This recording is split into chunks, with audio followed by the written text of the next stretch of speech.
How's it going, everyone? It is Andre Williams, and over here we talk stocks and we focus on one thing.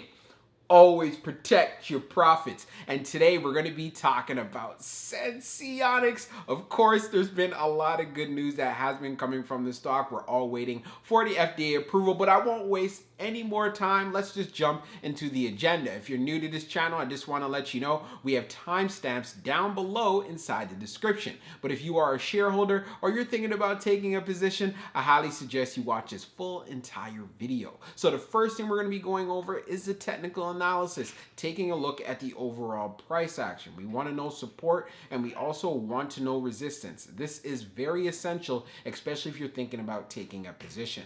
And then afterwards, we're going to be going on Fintel, taking a look at the recent institutional ownership and as well as the short interest information. We want to know, are institutions loading up on shares and are shorts still continuing to be heavily vested inside of this play? And then we're going to be taking a look at the order flow distribution. Are institutions loading up on large scale orders? We're about to find out. And then when all of that is done, we'll be going into the final thoughts and as well as some more key details. So we're going to be doing a technical analysis for Senseonics. Let's see how it performed on the day. So it ended up closing at $3.17, being up 1.60%. On the low, it tested $3.13, and then on the high, testing $3.44. When we take a look at the volume stats on the day, you can see we traded at 24.464 million shares, and the average volume over 10 trading days being at 14.303 million shares. So we almost had double our average volume on the day, so that was great, and it's part of the reasons why we ended up seeing some strong moves in price action. Now, the chart we're using is the 1-year daily chart, so let's take a look at our indicators here. So we can see from the RSI down below, it's at 53.13.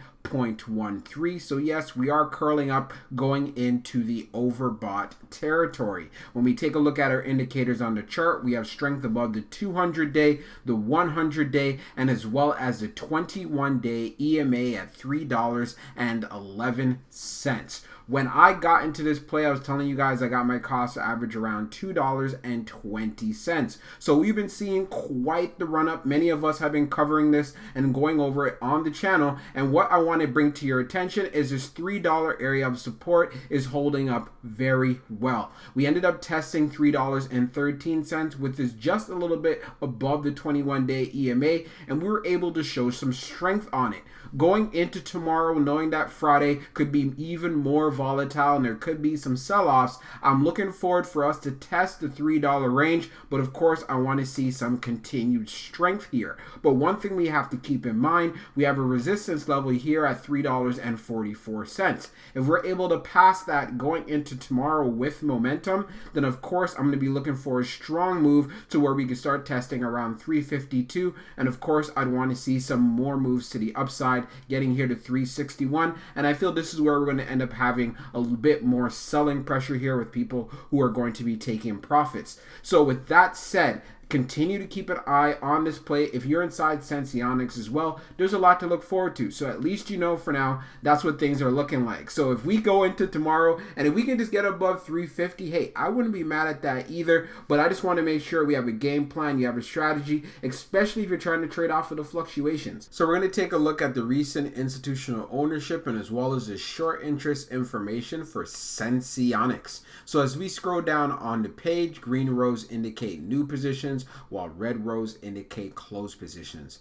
So what we can see here, yes, we do have institutions who have loaded up on shares, but we also do see a couple closed positions as well. Now, as far as for the 19th is concerned, we do have here TUSA First Trust Total US Market Alpha Dex ETF that went in with just over 1,700 shares on their filing. Also, we take a look at Maverick Capital Limited that went in with just over 48K, and we also have Invesco Limited that went in with just over 158 thousand shares. Also going back as far as for the 16th, we have Square Point Ops LLC that went in with just over 404k shares as well. And let's go back even further. We have MetLife Investment Management that went in with just over 152k shares, and we also have Credit Suisse that went in with just over 214k shares. And this continues. We also have Voya going in with just over 164k,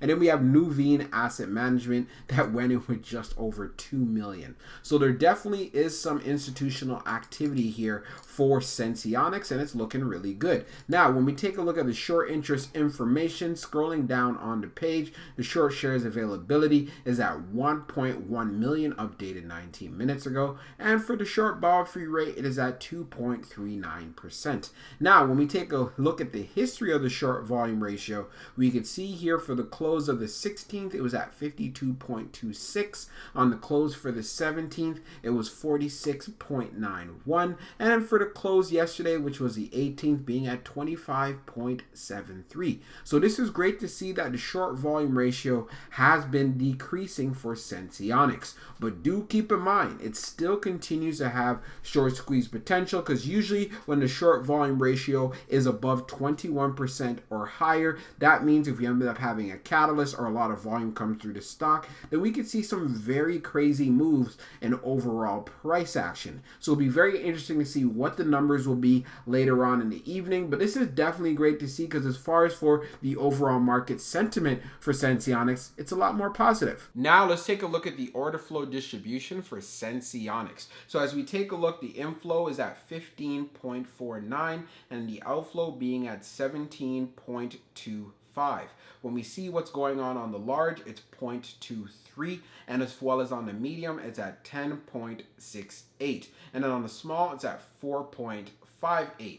When we take a look at the outflow side on the large, it is 0.70, and on the medium is at 10.70, and on the small, it's at 5.85. So you can tell we had an outflow day. When we take a look at the large scale orders in the last 5 days, you can see for today, August the 19th, we have an outflow day being at 468.18. But we did have an inflow day on the 18th and as well as on the 16th, and we had zeros in regards to the 17th and as well as on the 13th. So taking all of this data into consideration, we saw a lot of outflows. Definitely not surprised due to the fact we did have some great news that was coming in, and again, institutions are probably just there just taking some profits. So of course, that's something that you want to be prepared for, because this is also something I'm pretty sure it was happening also on the retail side, which we can clearly see from the small and as well as the medium size order. I know there's many of you that are actually still holding shares just like myself,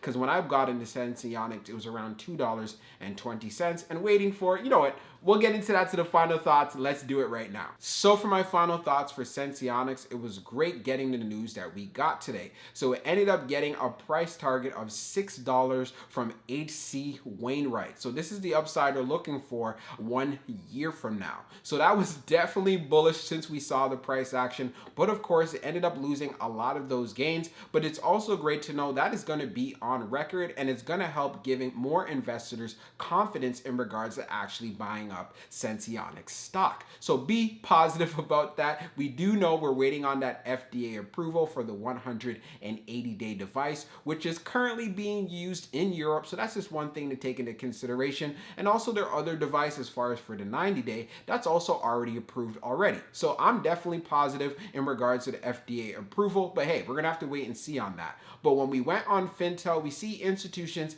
have been loading up on shares, and as far as for the short interest, we've been seeing some dramatic improvements. As far as for the overall market sentiment and what this tells us, it's a lot more positive than it was previously. So again, that's definitely some great news to hear for anyone who's holding shares of Senseonics. And before I actually close this video out, do keep in mind, as far as what's going down inside of the market, there's a lot of volatility. There's a lot of selling that is going on. So since Senseonics is a penny stock at the end of the day, I just want to make sure that you are prepared for that and you're aware of that. And if it ends up getting into a price range where you might be very interested in buying some shares, then do your homework, do your due diligence before you actually go ahead and push that buy button. Hope you guys enjoyed this video, and we'll be talking real soon.